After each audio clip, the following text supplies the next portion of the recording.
నీతో దేవుని చిన్నమాట ప్రియ శ్రోతలందరికీ యేసుక్రీస్తు నామములో శుభవందనాలు. ప్రియులారా, బాగున్నారా? మీరందరూ బాగుండాలని, వాక్యం చేత స్థిరపరచబడాలని మీ కొరకు ప్రార్థిస్తూ ఈరోజు దేవుని వాక్యము కీర్తనల గ్రంథం 138వ అధ్యాయం 8వ వచనం. కీర్తనల గ్రంథం 138వ అధ్యాయము 8వ చరణం. యెహోవా నా పక్షమున కార్యము సఫలము చేయును, యెహోవా నీ కృప నిరంతరముండును, నీ చేతి కార్యములను విడిచిపెట్టకుము. ప్రభునందు ప్రియులారా, ఈ కీర్తన దావీదు రాస్తూ అంటాడు కదా, యెహోవా నా పక్షమున కార్యము సఫలం చేయి అంటాడు.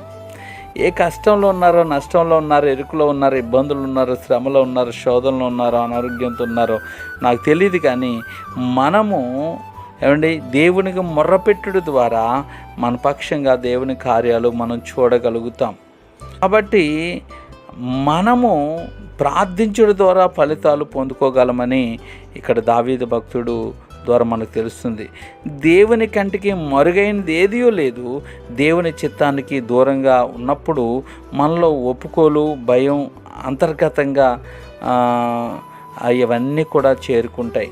మన పాపం మనలను ఎక్కడికి నడిపిస్తుందో ఆయనకు తెలుసు. కనుక ప్రభుతో నడవడానికి మనం ఇష్టపడాలి. తండ్రి, నా గురించి ఆలోచిస్తున్నందుకై నీ కృతజ్ఞతాస్తుతులు చెల్లిస్తున్నాను.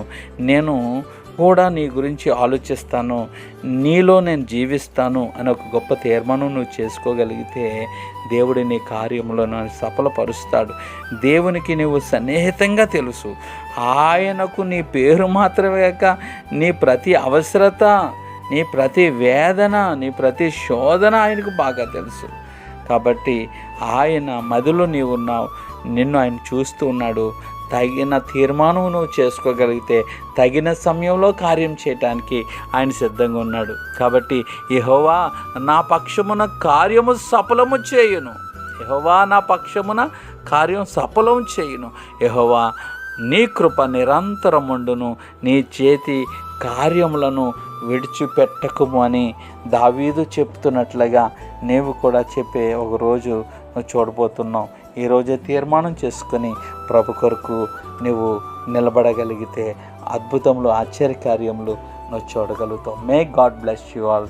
దేవుడు మిమ్మల్ని దీవించును గాక. మరణాత వందనాలు.